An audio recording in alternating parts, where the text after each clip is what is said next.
So I get this call from this woman who works at a camp over by the St. Croix River. And she says, "Hey, Kevin, I hear that you're a storyteller. And I've got some girls, and Halloween's coming up. And I'd like you to come out and tell some scary stories." And I said, "Sure." And so we talked about, what day I was going to come out there and what time. And I got some details from her, got the address of the place, and I hung up the phone. And as I was writing up the contract, I realized that I had forgotten to ask her the name of the camp. I had the address, but I didn't have the name. So I sort of took a wild stab. I wrote down St. Croix Girl Scout Camp and sent the contract off. And a few days later, I got a call from her again, and she said, "Kevin, we got your contract, and thanks for being so prompt with that, but I just wanted to let you know that we're not affiliated with the Girl Scouts." And I said, "Well, that's okay. I just couldn't remember what the name of the camp was." And she said, "Actually, we're a correctional facility."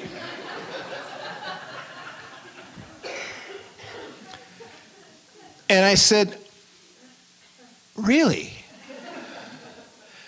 How old are these girls?"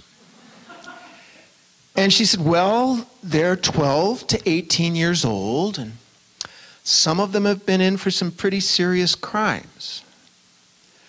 I said, "Oh, like what?" She said, "Well, assault with a deadly weapon, armed robbery." I said, "Oh, I'm really glad we had this conversation because I hadn't really pictured exactly who these girls were that I was going to be telling stories with." And I hung up the phone trying to imagine how I was going to scare these girls on Halloween. And I got there, and this place is out in the middle of the wilderness. I mean, it's, in the middle of nowhere. There's nothing nearby there. The only person that lives near this camp, and I think they did this on purpose, was this old reclusive Vietnam veteran who, kind of went off the wall periodically, and the girls were afraid to go out of the camp because of the stories they'd heard about this guy, and so that was their security. And so the matron was giving me the tour of the camp, and she was pointing out to me, that they were out in the middle of nowhere, and these girls were learning survival skills and camping. And most of these girls, of course, had grown up in the big city. They'd never been to a rural area before, and to get out of this minimum security prison, which is what it was, they had to spend 4 days by themselves in the wilderness. And the matron said to me, and they are scared, just scared of the wilderness. And I said, "Really?" So I got in front of this group of teenage girls, and I told every scary woods story that I knew. And they were pale.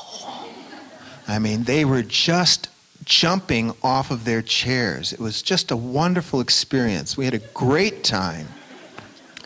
But there was one girl in the middle of the group.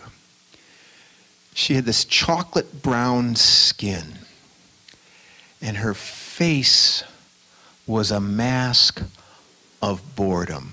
I mean, she just looked like she would rather be anywhere but where she was.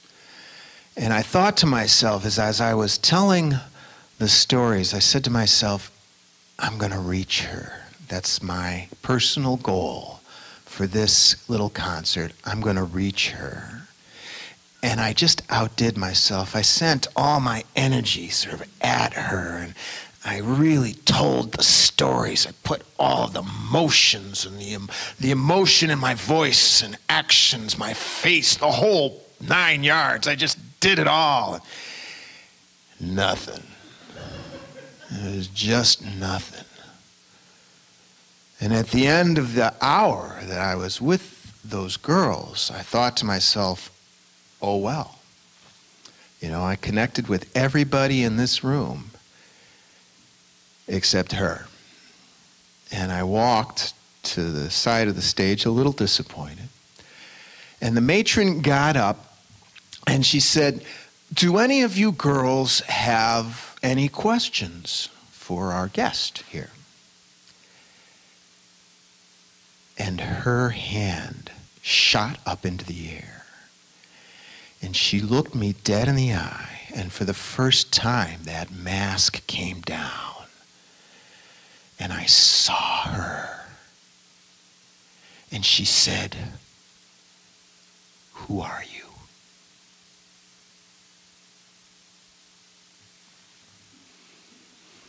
It was a damn good question.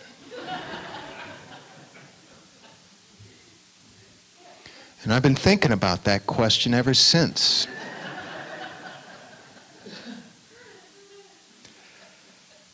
It got me thinking about a couple of things. One, I don't know what I'm doing up here.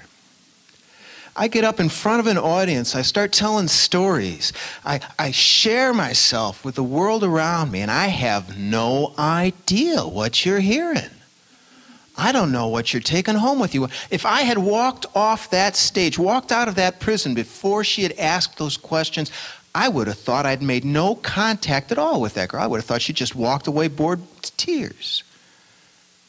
But clearly that's not what was going on. I don't know what was going on, but it wasn't that she was bored. And I began to think about all the people in our lives that we meet for a half hour, an hour, or maybe just a minute and a half. And they reach out and something happens that changes our lives. And maybe the lives of the people around us. And they never know. They never know.